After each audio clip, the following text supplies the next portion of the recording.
If you're just meeting us for the first time, my name is Patrick Martin. I am your host of the Mental Health Toolbox, a place to equip other therapists and educate consumers on better ways to thrive.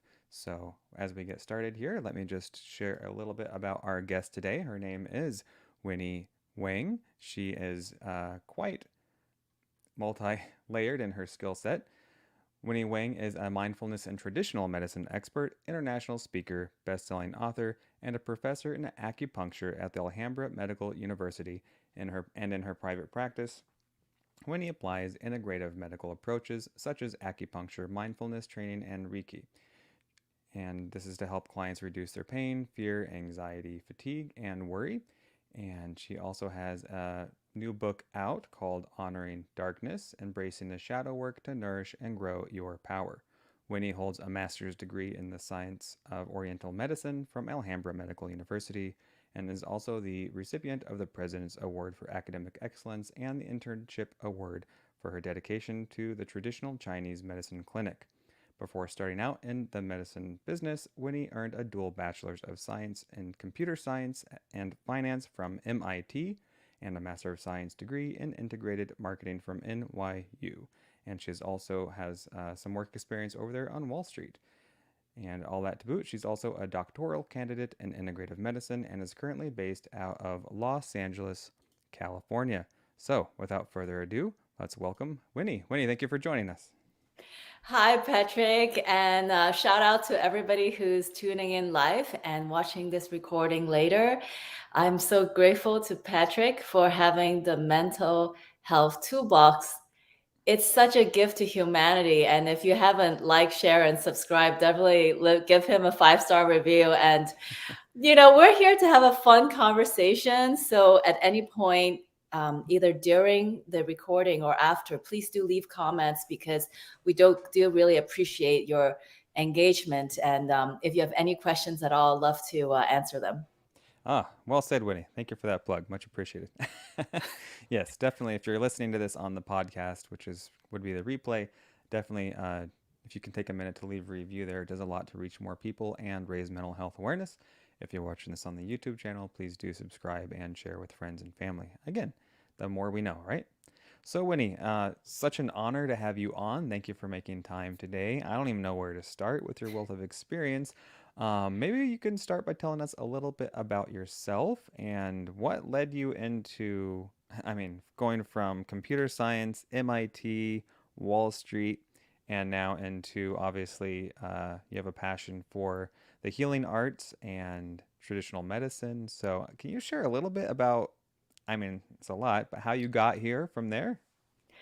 Yeah, that's a long bio, Patrick. And if I were to give myself a 2-word bio, is lover and hacker. Love it.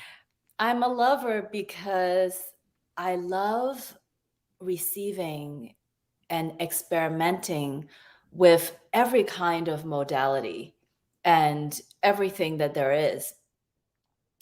And I am a hacker because I'm a problem solver.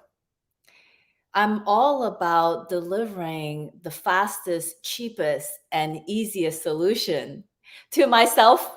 And then once I hack it, I want to share it with the world. So my story is that I've been just data and science my entire life for the first 37 years of my life. And then I had this near-death car accident. Well, obviously I'm here today, so I didn't die. Right, right. And I remember vividly going into this car accident. I was holding a lot of grudges and anger at baby daddy, everything that he did wrong. And I was just constantly holding it on, Mm-hmm. living in the past, and also filled to the brim with worries and fear about the future, about my children. And so I was living in the past and the future and anywhere but now.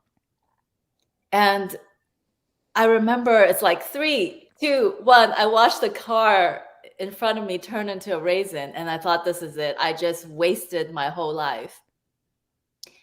And when I didn't die, I really felt like there was a higher power that said, hey, when it's not your time, okay? You got some stuff to do. You didn't do your job yet.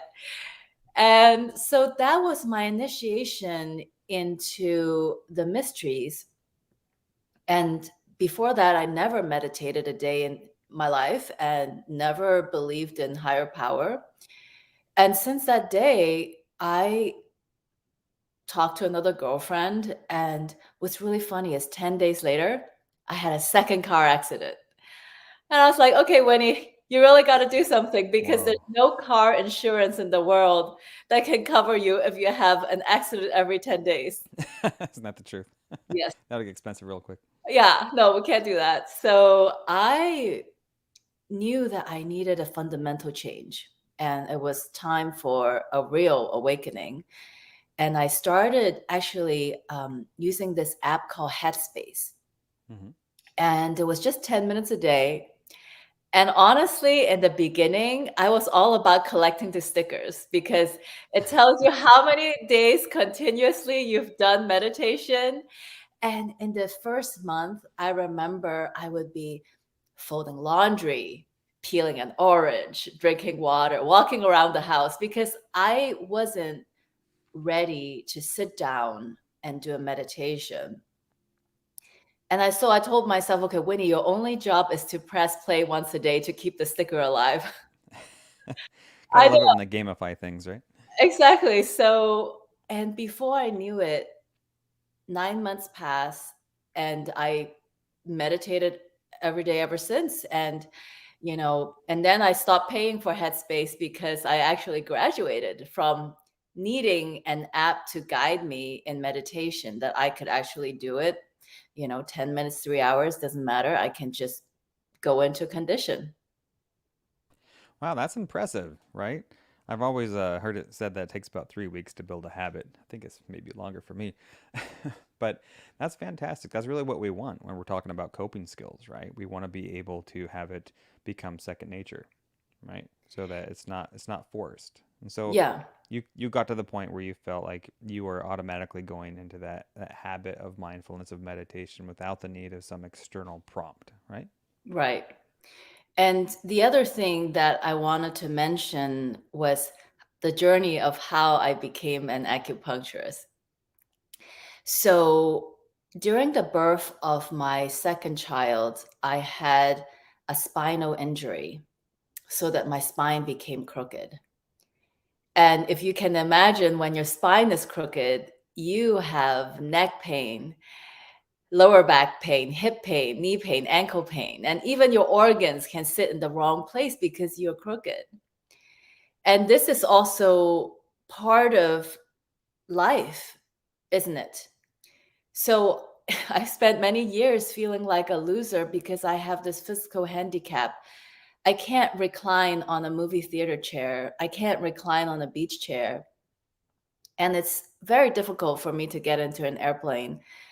So I went into severe anxiety and depression.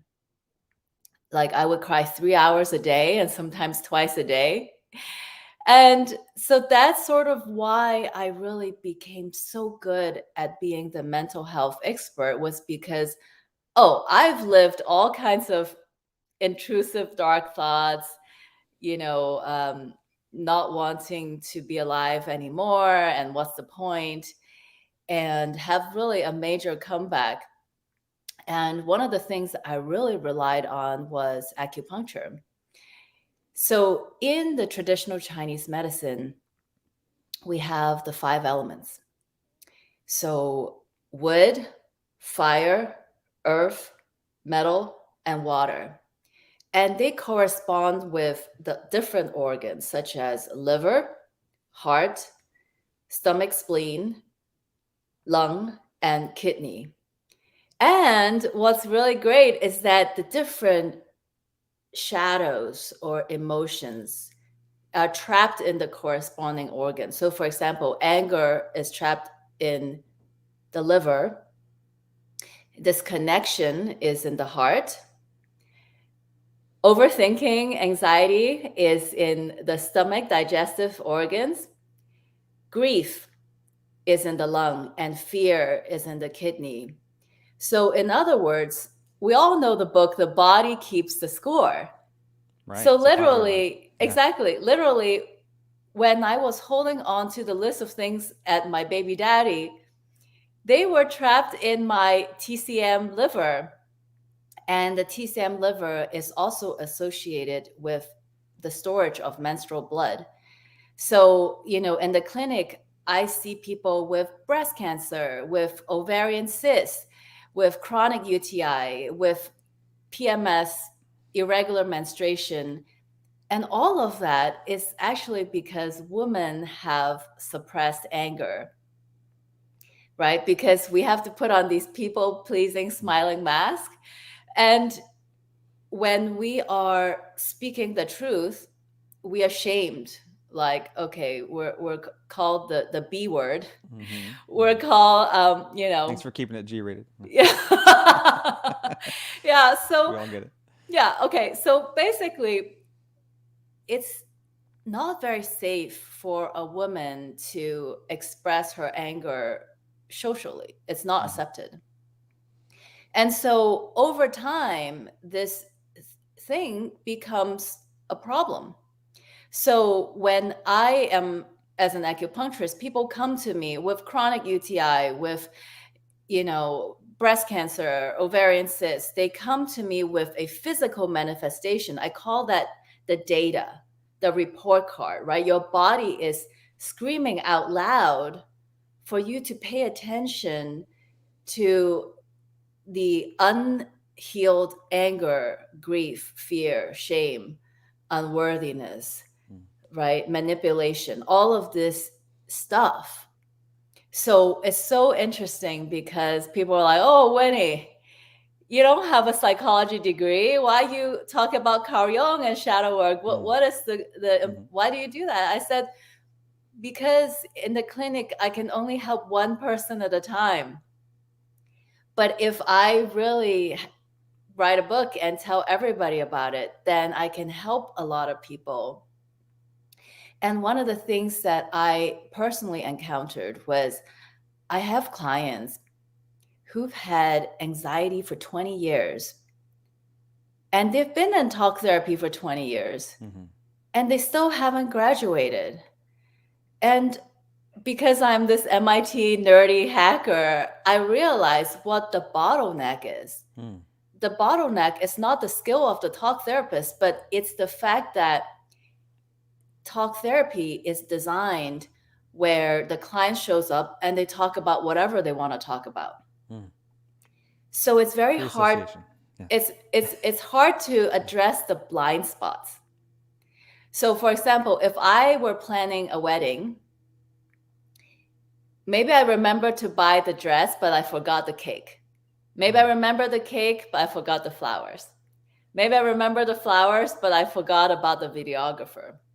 So what we really want to do is work with a checklist so that we can check off the boxes and say, oh yeah, you got the dress, the cake, the flowers, the videographer. And so because I'm also a professor, I identified these top 10 shadows so that all you have to do is get this book and go take this to your talk therapist and systematically go through each of the boxes so that you don't just talk about anger. You don't just talk about fear. You don't just talk about gaslighting. You just don't just talk about, whatever you are aware of, but that there is a system where you can systematically talk about everything that is suppressed in the subconscious, right? So this is why it's so great. I really encourage anybody who is, especially a talk therapist, to read the book and do it with your clients. And you don't even have to credit me. It's already on my reading list. You know what's really funny is I once attended this talk by John Maxwell, and he's written 88 books. He has given over 13,000 speeches, and he has trained over 1 million people.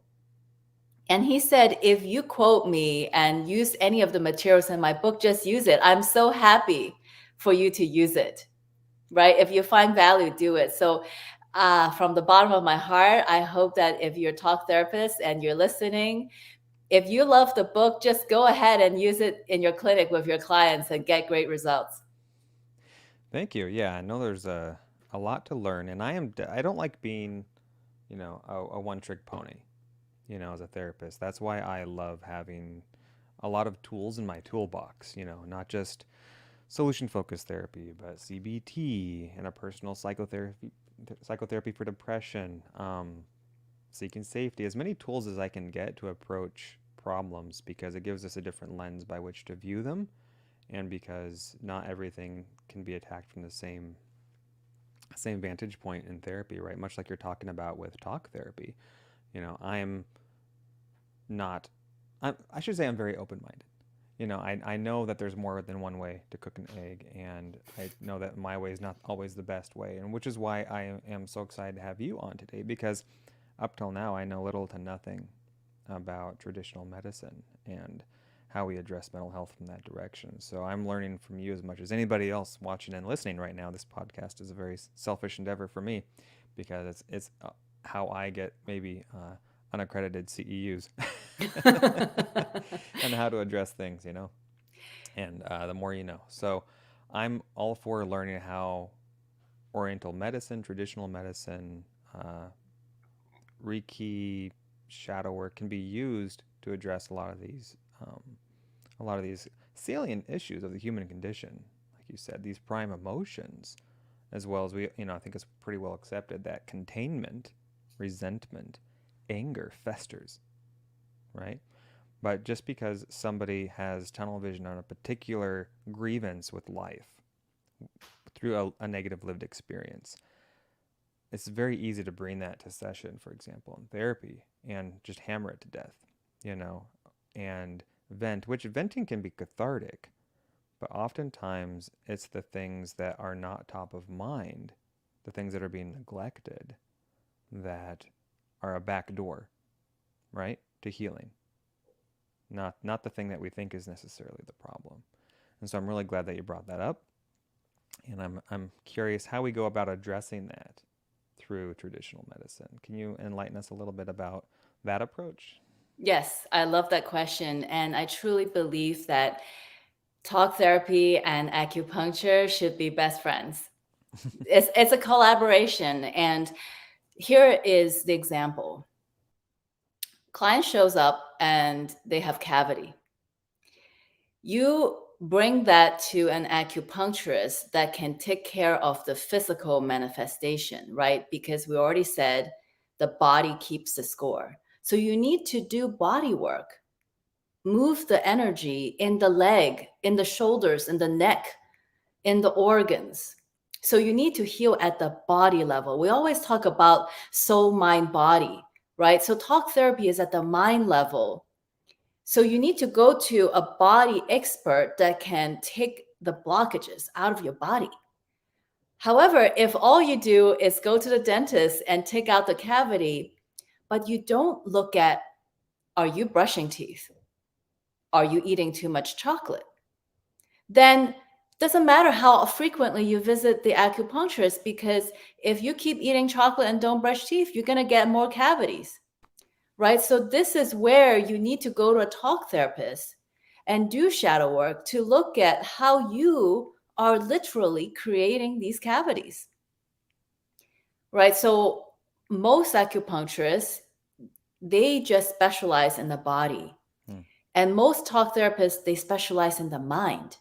That's why it should be like playing ping pong. Okay, you come to me, you have a problem, let me send you to an acupuncturist and have your nervous system reset.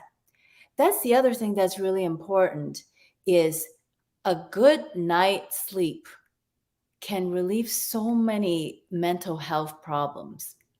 Because, and I can tell this firsthand, when I was going through a divorce, I tossed and turned and slept so little in the initial couple months, just ruminating I shouldn't have said that. Oh, how dare he said that, right? Like the mind is so busy.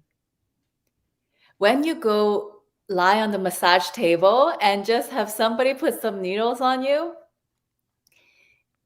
it will give you a reset and calm your nervous system. Depending on where you are in how heavy your blockage is, this could last 1, 3, or 7 days. So it's like, okay, until you have done enough talk therapy, address the shadows, you go to an acupuncturist 2 or 3 times a week to help you sleep better. And this is without the dependence on pills, right? So eventually, once the blockages are removed from your body, you can really live life and have pleasure and have connection. You can graduate from your trauma. So it's a marriage between the physical and the mental in terms of how we are going about facilitating the process of healing, right? Yes, absolutely. And Yes. so acupuncture, me not knowing anything about acupuncture, right? Seems like when you say remove blockages, right? We're talking about the nervous system, right? And when we start to work on removing those blockages, then it makes it maybe easier to access these emotions in therapy. Yeah. So, for example, I don't know how many of the people tuning in right now have tightness in their neck and shoulders. And so, yeah, you can just say, oh, that's because I'm sitting in front of the computer 8 hours a day, which is true. Posture does, have something to do with it. But more importantly, the shoulder is about burden. And what is the burden? The burden is your to-do list. It's your need to do things right. It's your need to be perfect. This is something I teach my acupuncture students a lot. It's the 80-20 rule. The 80-20 rule says you can spend 20% effort to get 80% right. To get the last 20% right, you need to spend 80% effort. So basically, whether we're making a paycheck, whether we're cooking dinner, whether we are cleaning the house, no matter what activity we're doing, if we give ourselves permission to get a B, Ah, to be 80% right, then we only have to spend 20% effort. So, that means we don't have burnout, right? How many talk therapists have burnout? oh, yeah. Doctors, Yeah. nurses, public school teachers, accountants, lawyers. Mm-hmm. So many people walk out on their job. Right now, the statistics 40% of public school teachers, especially in the post COVID world, doctors, nurses, talk therapists. Why we have burnout is because we need to be right. We're taking things so seriously. Wait, so an MIT graduate is telling me that I should aim for a B? No. Okay, I'll take that. Yeah, yeah, yeah. No, that makes a whole lot of sense, right? Because we do talk about that 80-20 rule. And sometimes, I mean, I usually frame it as what's the 20% that moves the needle for you know, the 80%. But to hear it explained in kind of the flip side, it's kind of like, well, what we're really saying is we don't need 100% all the time. That's a recipe for burnout, Yes. right? And we stress ourselves out with our own, oftentimes self-imposed expectations of having to do all the things, right? To a T, as opposed to understanding that not all tasks, not all responsibilities, not all goals are weighted the same, right? So there's some areas in life where we should strive for an A, but there's some areas that we can get by with a B or a C in order to sustain our mental health and longevity, right? And be able to be consistent in the things that matter, right? So there's a quote that is recently my favorite. It says, if you want to go fast, go solo. And if you want to build something that lasts, do it together. I love that quote. And Yeah. what I find is not that I'm going to end up with a B product. 1 + 1 = 3. What that means is, okay, Patrick is pure magic, Winnie is pure magic, but when you put Patrick and Winnie together, there is the magic between Winnie and Patrick that is unleashed. And that's why everyone should listen to this podcast all the time, because Gotcha. whenever you have the podcast host and the podcast guest, they're intermingling, their interaction, there's something new that is unleashed. Right. The sum is greater than the parts. Exactly. So it's not that I want to get a B and 80 and call it a day. It's that I become good at asking for help. I let other people fill in. And you know what?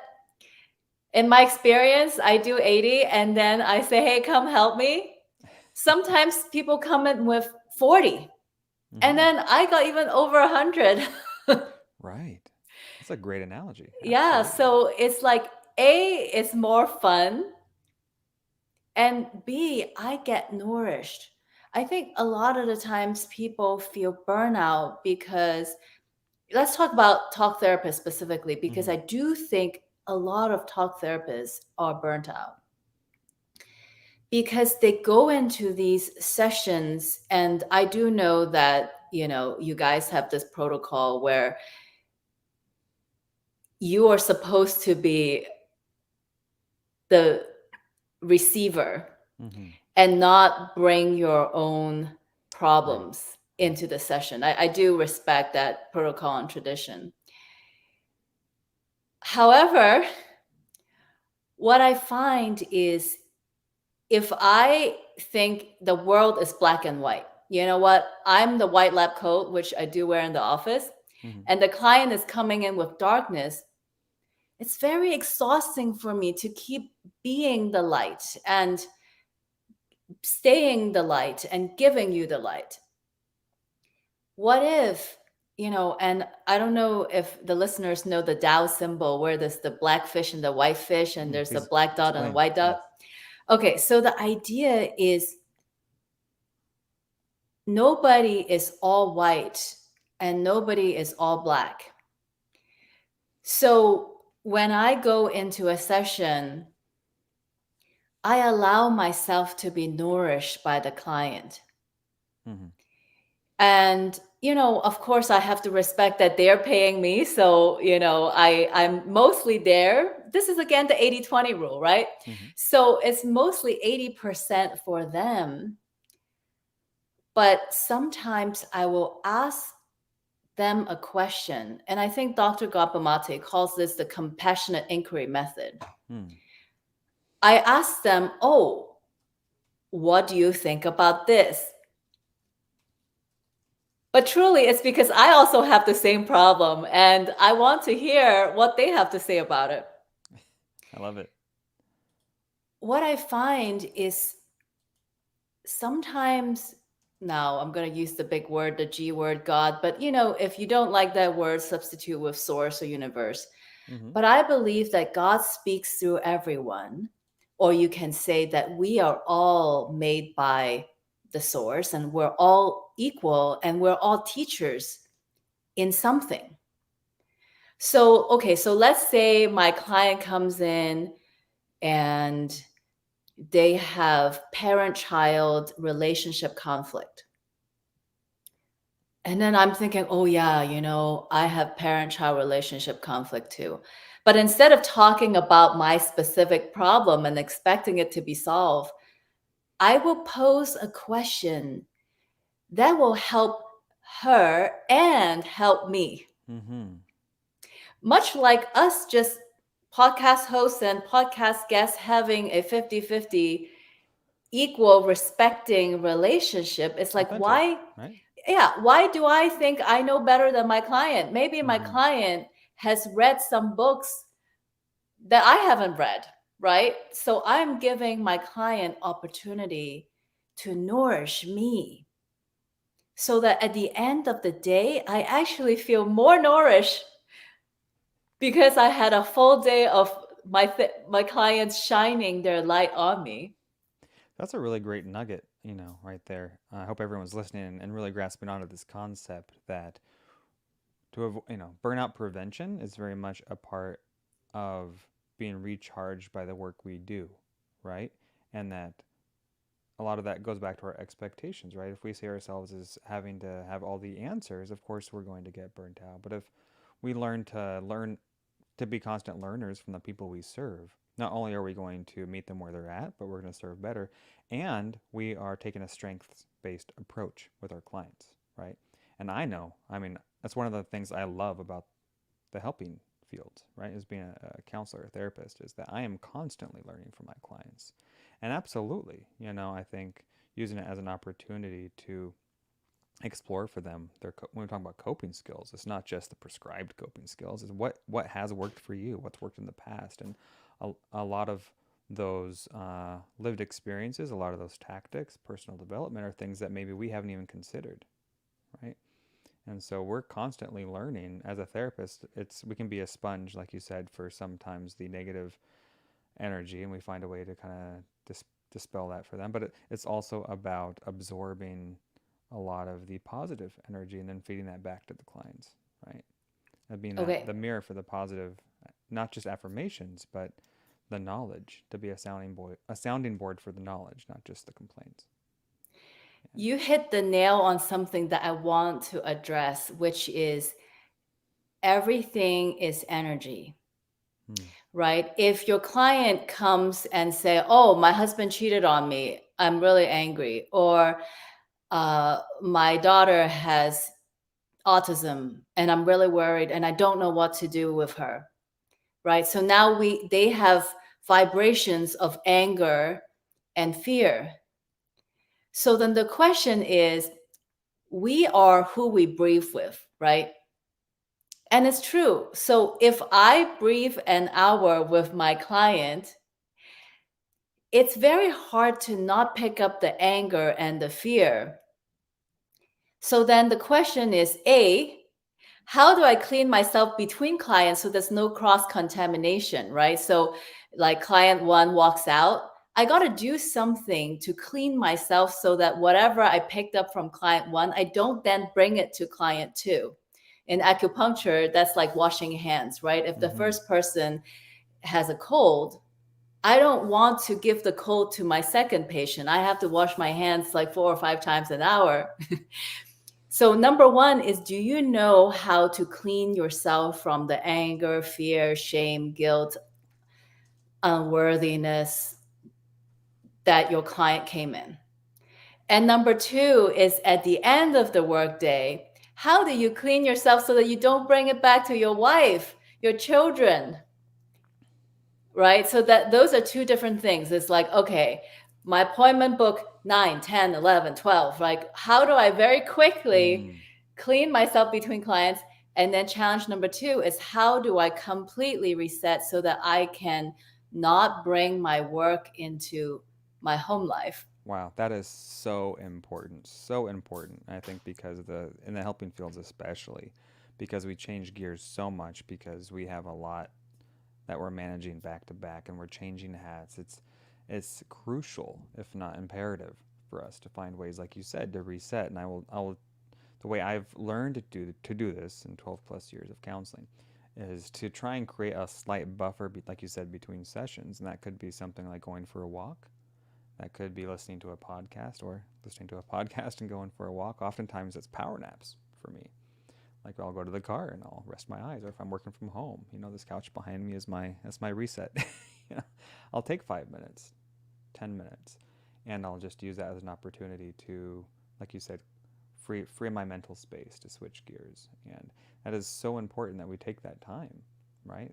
We call it self care, but really it's how we show up best too for the next person that we serve, right? Because if we're carrying that stress over, like you said, from one person to the next, um, sometimes that we are pushing in that negative energy back on to other people, right? Who are there to decompress, to not take on more stress. And I think people can feel our energy, and this is me not being in the energy work per se, like, but I know what you're talking about. Can you share a little bit more about energy work and how that relates to the helping fields and even shadow work? Is that something you'd like to talk to? Yes. So I like to talk about the like eating chocolate analogy. Hmm. So I can eat chocolate during the session and then brush teeth at the end of the session, right? So this is what you're saying. I take a nap in between clients, or I close my eyes, or I go for a walk. Great. It's great that you know that you need to brush teeth. But then the question is, what if as you're eating the chocolate, you have a glass of water next to you and you're doing this? I don't know if people listening to podcasts can see it, but you're kind of like maybe using your tongue to clean your teeth and you're washing yourself with water. So the question is, as your client is unloading their troubles onto you, is there a way to protect yourself in the first place? So rather than being the sponge, catch it and then Mm-hmm. wash it at the end of the hour, is can I be protected during the unloading process, right? Imagine I'm the trash can and then people are dumping their trash to me during the hour. What can I do? Okay, so the answer is two things: light and dark. Hmm. So let's talk light first. This is where discovering your spiritual nature is really important. Because if you're in touch with your spiritual nature, you know that who you are is not the thoughts and the feelings and not the body. And so, whether you have a connection to Christianity, Buddhism, Taoism, Hinduism, whatever is, or maybe you just believe in nature, the sun, the moon, the lake, the fishes, the sky, and that's okay. Mm-hmm. So the more you are in touch with your internal purity, right? It's like you can lock Nelson Mandela in a prison for 27 years. Nobody can take that light away, right? So Mm-hmm. that light is like you need to be in touch with that light, so nobody can like put your fire out. Nobody can tamper with your light. So light is number one. Mm-hmm. And some of the things I like to do is every day I wake up and I connect to my light, so that it's kind of like, okay, I am light. And so when I go into the session, I stay in touch with that. The second thing is about shadow. And this is why shadow work is so important, because some of the world says, oh, good vibes only. Oh, you know Mm-hmm. what? You have fear or anger. Like, you stay over there. Let me set boundaries. I don't want anything to do with you. Right. So, shadow work means the darkness in me protects me against the darkness in you. So, for example, if I've met the anger as a monster inside me, you can be screaming angry, and that doesn't faze me because I have met that angry B word inside of me.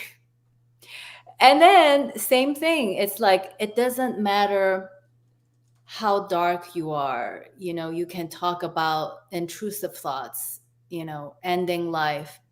And because I have done the shadow work, I can give you compassion that is so authentic, right? Because I've been there, done that, right? I literally have walked past all of these dark tunnels myself. So none of your darkness scares me. None of your darkness can stick and affect me because I've already done the work.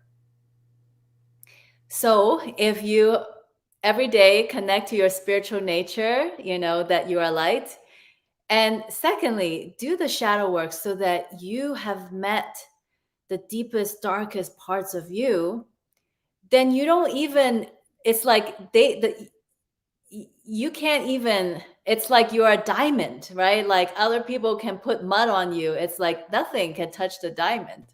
Oh, I love that. So a diamond is very refined, right? It doesn't. It's refined through trial. It's refined through experience. And so when you're talking about doing the shadow work, right, to become more refined or less, I guess you'd say, sensitive to negative energy, right? Less impacted by negative Rather energy. than less sensitive, I want to use the word compassion. Hmm. Because in one word, my book is actually about compassion. Compassion is understanding that I am human and you are human and we're all human together. So my teacher, Dr. Raven Lee, she teaches the ABCDE method, which I reference in my book. So when you get my book, you can also read my teacher's method. A is aware. Okay, I am aware that my client triggered something inside me and I'm like tripping out. B is breath. C is compassionate witness. So compassionate witness means, gosh, if you put 3 women in my shoes, 3 of them will have this exact same reaction. Okay, if this tragedy happened to them, they would act like a wounded animal. They would Hmm. act out. So it's having radical compassion. It's like, yeah, if you put anyone in those shoes, they're gonna react that way. And why we call it witness. Witness means I'm the observer, right? So it's like, oh, there's Winnie freaking out that she's on the movie screen, okay? But I am not the person on the movie screen. So I am not the anger. I'm not the fear. The anger and the fear is playing in the movie screen, but who I truly am is the girl sitting in the red velvet cushion seat, right? So I am the light. I'm seated in the movie theater seat and I'm simply watching my darkness on a movie screen, kind of like I'm the sun and the dark clouds can cover the sun and I can just watch it go by. And when the clouds leave, then I'm back to the sun. What a great analogy. That is so wonderful. So how then do we work on strengthening our position of being able to be a compassionate witness or radical compassion without burning out? I mean, how does one work on that particular skill? Yeah. So the thing is, it's actually very scary to do shadow work and you can get lost Hmm. because oh no, what if I walk through the dark tunnel and I got lost in the middle? Now I'm just lost in the shadow of nowhere. So I always say shadow work must be done with somebody holding the light for you and also holding your hand. And so, for example, you can do it one on one with a talk therapist. Somebody else is holding the torch for you and not letting you get lost, like Hmm. not getting stuck in it. Or you can do it in a group. And honestly, I love groups, and that's why I have many groups. If you go onto my website, mindfulhealingheart.com/events, I have all kinds of either free or low cost groups because I truly believe that wellness belongs to the people, regardless of income level. So I actually started this nonprofit and the nonprofit, so I have a mixture of for-profit events that are like $25 or $40 and also nonprofit events which is absolutely free because I believe that we're all humans together. And so if you can afford it, maybe you have great insurance, you can go to a one-on-one talk therapy. But even if you cannot afford the private experience, go to a group experience. And this is also so powerful because my sessions is always soul, mind, body. And whenever I talk about the soul, it's very inclusive and diverse. So, we encourage people to share the Bible, the Tao Te Ching, the Buddhist Sutra, whatever that you practice. We love to hear from everyone. And then mind, we all share and talk about our challenges as a community. And then at the body, we always do some qigong, some yoga, maybe dancing, right? We want to move that energy out. That's wonderful. You have a lot going on. Now, are these classes that you host, are these virtual or are these in person? It's hybrid, yes. Most of the things I do is hybrid because if you're local or you want to travel to Los Angeles, welcome you. And otherwise, from anywhere in the world, you can also participate in hybrid. That is one of the things I'm so grateful for COVID. Is like, okay, everybody's really comfortable on Zoom. Yeah. So now we have a hybrid classroom. And yeah, as you can see, I actually don't host a single class by myself.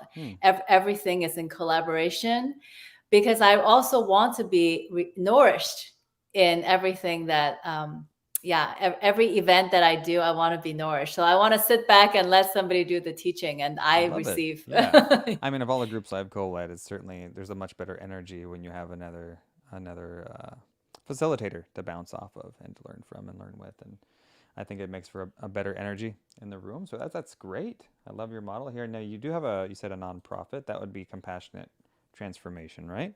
Yes. So it's really funny because recently, in the beginning of 2023, there was a mass shooting 20 minutes from my house.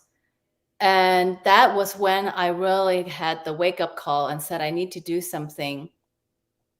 Because up until that point, I was really helping patients like one at a time with this shadow work, telling them about acupuncture. But having the mass shooting, especially it was an Asian community, it was like a man who is in his 70s and he's Asian.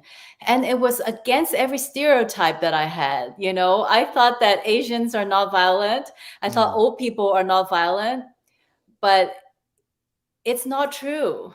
Mental illness affects people regardless of age, regardless of ethnicity. And so that's when I realized, okay, we really want to provide alternative modality in addition to just talk therapy that everybody knows already about, right? So that's why I started this nonprofit actually on March 8th, International Women's Day. Wow, it's fresh out of the oven, huh? Yes. That's excellent. The work you're doing is phenomenal, and I don't know where you find the time with all that you have going on, between writing books and running a full practice and teaching at the university for acupuncture. I have time to start a nonprofit, but props to you. This is such a wonderful response to the tragedies that we've seen in recent years. So I'm gonna share my secret to burnout. Oh, please, please! I'm gonna start taking notes. My secret to burnout is take no credit and seek no vengeance. So, if I can bring out the G word and talk about God for a second. Please, yes. Okay. So, take no credit means, God, if anything works out, it's because so many people supported me and this endeavor. And so I don't take any credit. So for example, the fact that I can do this is because someone else invented Zoom, somebody else farmed the tomatoes that I'm eating, right? Somebody, the UPS truck driver delivered stuff, and you got the Amazon guy working the warehouse and printing books. So all along the line, I am but a speck of dust. And so it's just like staying in gratitude. If I don't need to take credit, and if I don't need to make money and I don't need to gain followers, then all of a sudden there's no stress, right? Like, it's like, okay, you know what? If somebody watches this podcast episode, perfect. If nobody watches this podcast episode, also perfect. Like, all of a sudden, I don't have any stress around promoting the podcast episode because you know what? Whomever's going to listen to it is going to listen to it. By the way, if you're listening 55 minutes in, please share to your friends. Right? That's no small task. Thank you for your Yeah. time, everyone. And then the other second part is seek no vengeance. And, I was watching The Chosen last night.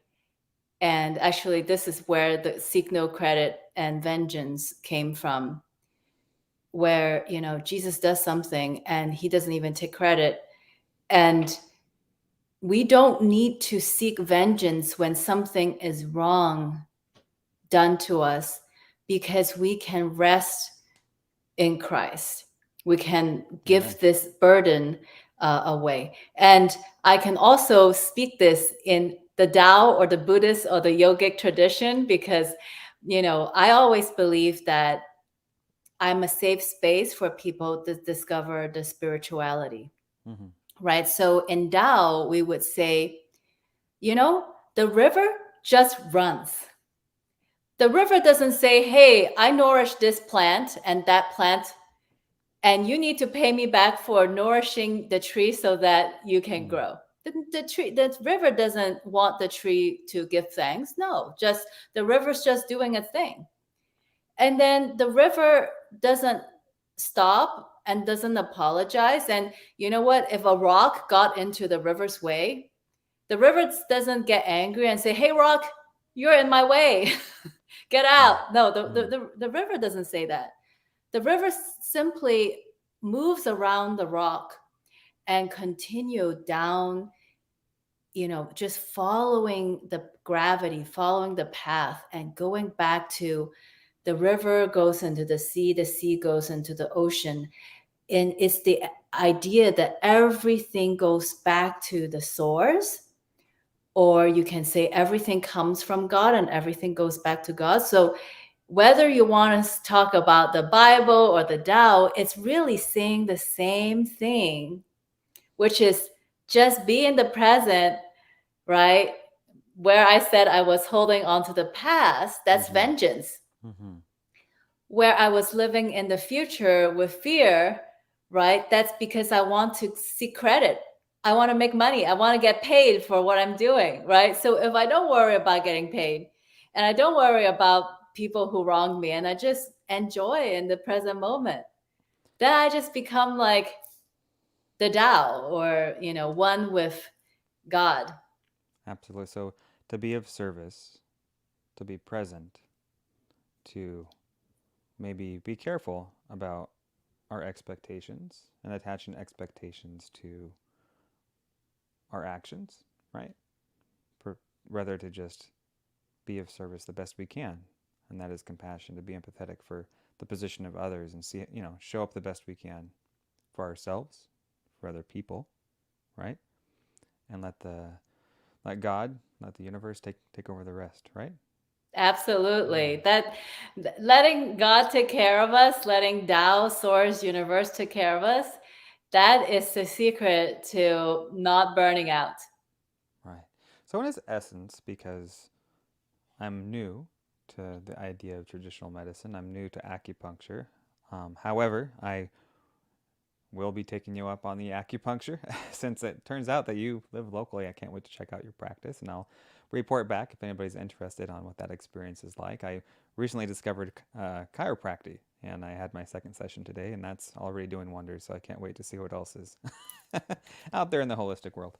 Um, but all that to say, yes, I do believe that being of service first to others and to ourselves and the ones we love, and doing what we can to show up that way is a recipe for burnout prevention, compassion, and also from what I'm learning, is the key to shadow work, is letting go of resentments and anger, and being careful what we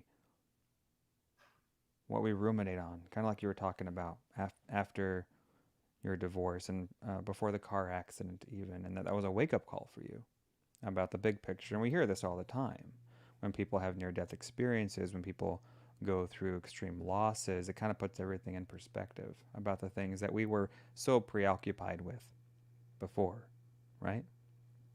And so let this be a reminder that as we begin working on these negative emotions and freeing these negative emotions that hold us back. The big picture, right? What really matters in life? What really matters in if we were to wake up tomorrow and it was all gone? What would our perspective be, right? What are we really doing here in the first place, right? And that's going pretty deep. I wish we had more time to dive in to shadow work, but as well as acupuncture, and I, have so many questions about how acupuncture came to be, how it works, how long it's been around, how acupuncture can really be leveraged in conjunction with mental health. So, if you don't mind, I'd love to have you back on down the road so I can pick your brain some more. I was just going to say how very lucky all the people listening to this podcast, and if you're still tuning in, and I'm going to explain to you why it's so healing to listen to Patrick and I, because we have this masculine feminine energy balance, right? So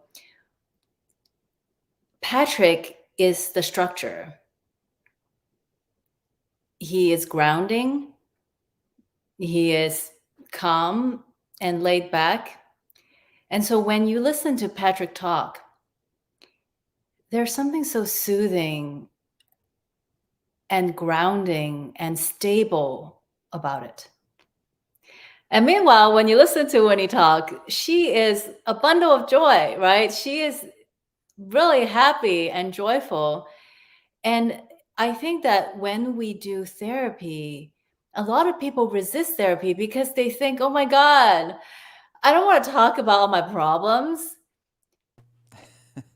True. Literally, right? Like, why would I want to show up and talk about my problems? Why, I actually have clients who watch 1 hour porn before the pandemic. And during the pandemic, they started watching 3 to 4 hours of porn because, Mm.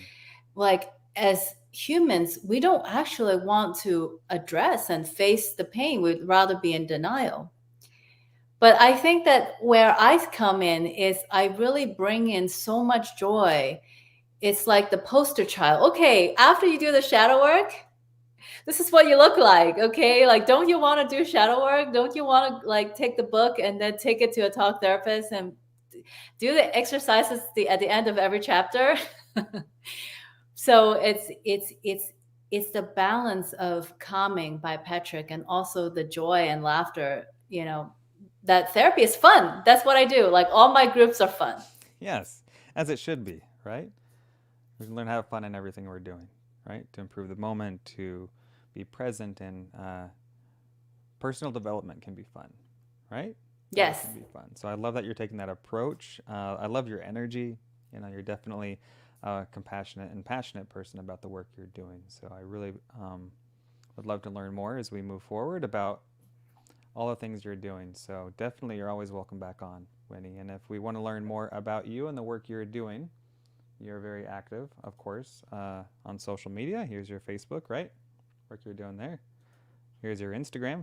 If anybody wants to follow you there, you got lots of wonderful stuff going on. And you even have a YouTube channel. So you're easy to find for anybody who wants to learn more about Winnie and all that she's up to.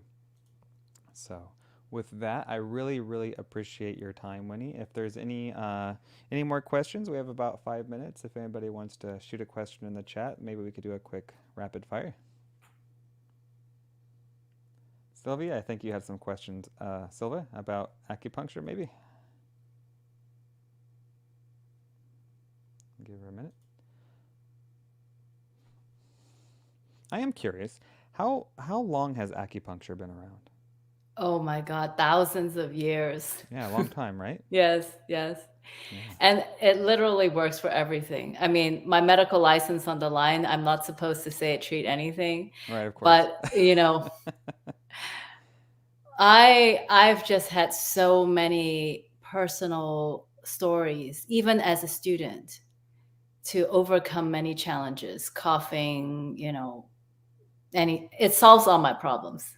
Yeah, so glad to hear that. Well, like I said, will report back after I have my first session of acupuncture, and we'll be able to speak from a lived experience. Right now, it's all theoretical to me, so I can't wait to turn over that stone. And Silva would love another podcast on acupuncture and traditional medicine. So, yeah, let's do it.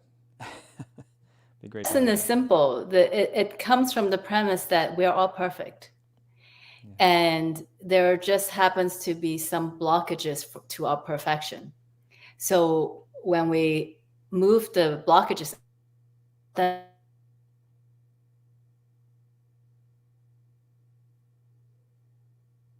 Oh,